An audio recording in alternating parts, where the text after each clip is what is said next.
At the beginning of the Heian period, Japan was more unified than it had ever been.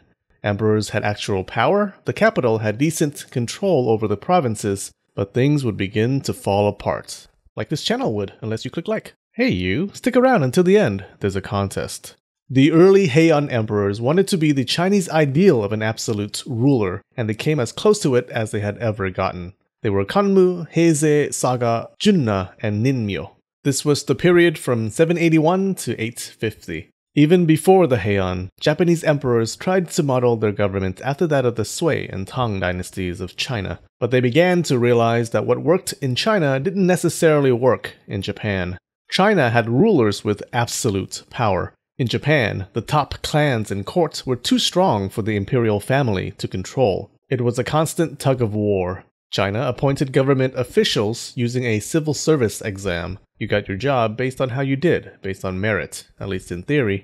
In Japan, the clans thought that was silly. Positions are best awarded based on clan connections and marital ties. How else would you keep people loyal to their clans rather than the central government?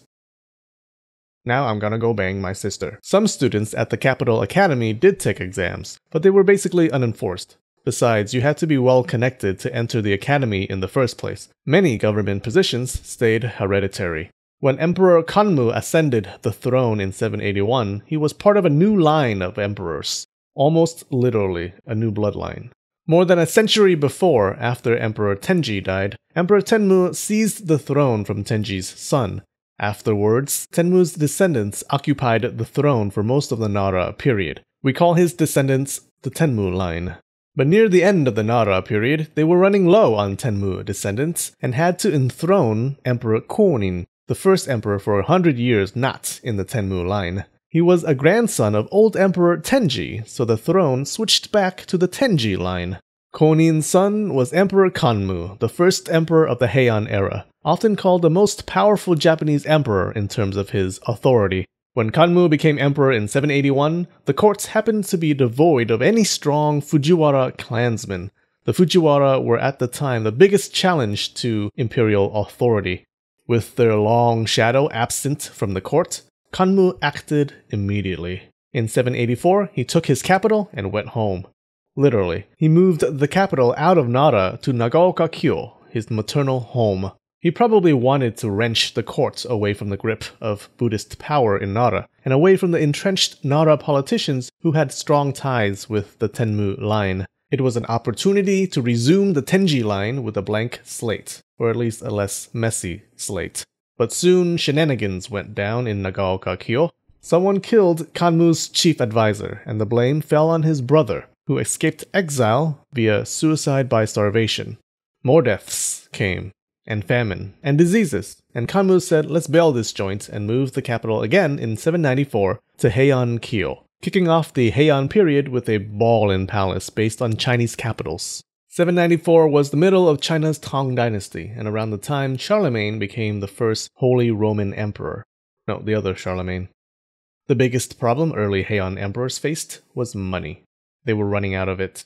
Kanmu started wars against barbarians to the north, which we'll discuss in another video. This, along with creating new capitals, was a huge drain on government coffers, but the main culprits were more insidious. One issue was the growth of shoen, or tax-free private lands. We'll also talk about this in another video.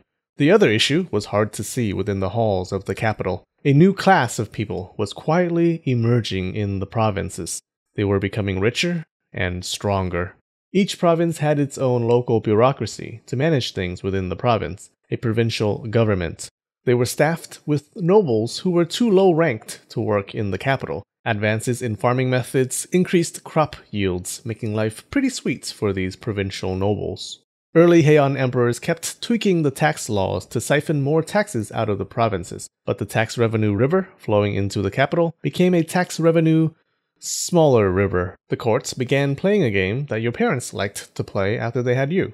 How to Not Go Broke, by Broker Brothers. New government agencies arose. Kanmu created a new office to audit the accounts of provincial governors. This suggests that there was a lot of mistakes when the provinces were sending tax money to the capital. Emperor Saga created the Kororo Dokoro, often translated as the Chamberlain's office. The emperor's trusted men ran this office, and it was directly under the emperor's control. The office handled imperial documents, but over time it became the actual heart of the court, allowing the emperor to bypass a bunch of different offices. Saga also created the Keibiishi, an imperial police agency. They not only investigated criminals, but judged and imprisoned them. It was an FBI, judiciary, and prison system all in one. This office also bypassed existing offices, so it saved a bunch of money. Overall, I give the plan 4 out of 5 Gestapos. They not only went after the usual crimes like murder and failure to recite a poem on the spot, but also crimes of the rich, like tax evasion. You get the sense that tax evasion among government officials was common, as well as a lax view on, following the law. The government seemed to be bloated, not working that well. It's not surprising, since they had funding issues and government officials were appointed by clan connections instead of merit. The new offices quickly made large chunks of the government obsolete. By the late 800s, half of the old government positions were slashed. The number of government officials plummeted. This saved money and made things more efficient, but it also further pushed people away from the capital and into the provincial governments. Another money-saving plan they had was the purge of imperial family members. Don't worry, it wasn't a violent purge. You see, the descendants of an emperor were considered princes or princesses. This applied as far down as the 5th or even the 6th generation descendants. And if you were a member of the Lucky Gamete Club, you were given riches, land, and respect. Considering the fact that emperors had a hard time keeping it in their pants, Saga had 49 kids, it was a huge drain on resources. Emperor Kanmu started the practice of kicking people out of his house, his imperial house. He declared that anyone born from an emperor after the 4th generation was not royalty, and demoted more than 100 members of the imperial house. Emperor Saga even demoted a bunch of his own first-generation descendants, aka his kids. He probably didn't even know. He had 49 of them. Demotion happened this way. If you hadn't noticed, members of the imperial house did not have a surname, so it's Emperor Kanmu, not Emperor Kanmu Jackson. Members who were ousted were given a clan name. Minamoto was the most prestigious name. Children of emperors usually got this name. The 2nd generation and below were given less prestigious names like Taira. Remember these two clans because they would become pretty important in later years. The courts also reduced the money that went to imperial family members, causing unimportant members to be living in near poverty. Many of these poor and demoted princes fled to the provinces seeking opportunity, further strengthening the provincial noble class. Still running low on funds, the courts began paying its officials in land. Turned out, this weakened the central government even more. Certain government offices received land to use as a source of revenue, and because they had a source of income separate from the courts, it weakened the court's control over them. This growth of private lands for public offices happened at the same time that the number of shoen was increasing in the provinces. Even worse, the absence of a powerful Fujiwara clan pushing back against imperial power allowed emperors to amass land for themselves and their family. These were private lands for the emperor, not public. It left even less land for the state to draw revenue from. You can probably guess these changes set the stage for future problems, but that's a story for another day.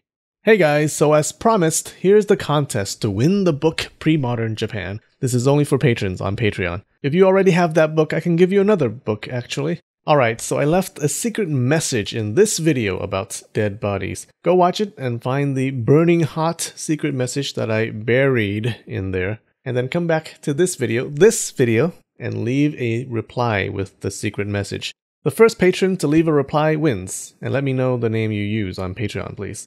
Good luck. Also, this week's new patrons are Jonathan Polly a great guy, and Brett Winterton. Greetings, House Winterton. Thank you both. Much love, guys. Now get out there and spread the knowledge.